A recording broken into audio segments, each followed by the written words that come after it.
I would like to emphasize that the events of this night in Syria highlight two new problems in the analysis of international relations that were not at the forefront of research before these last few months. One is that uncertainty about the doctrine and the strategy by the United States is higher and has great impact on the decisions by the local players in the various bilateral relations in the area.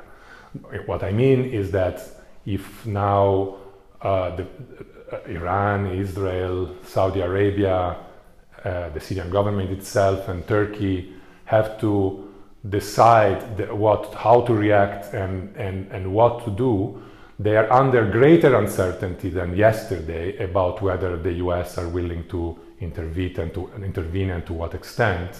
And this greater uncertainty makes it harder for us to predict what's going to happen.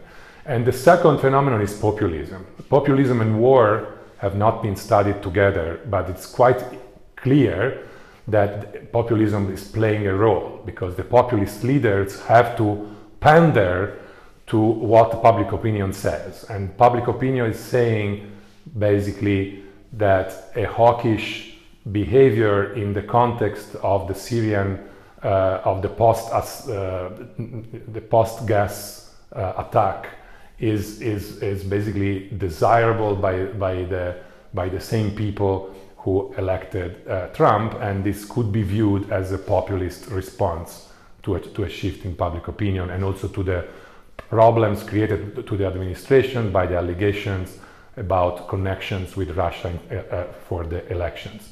So the fact that the leaders of the great powers are populist and pander to public opinion makes international relations susceptible to more sources of uncertainty, even uncertainty about public opinion at the domestic level in the great powers, with spillovers obviously on the behavior of the important local players locally. A more practical prediction here is that Erdogan, for example, is a third important player who has an election next week, and he also has to respond to domestic pressures.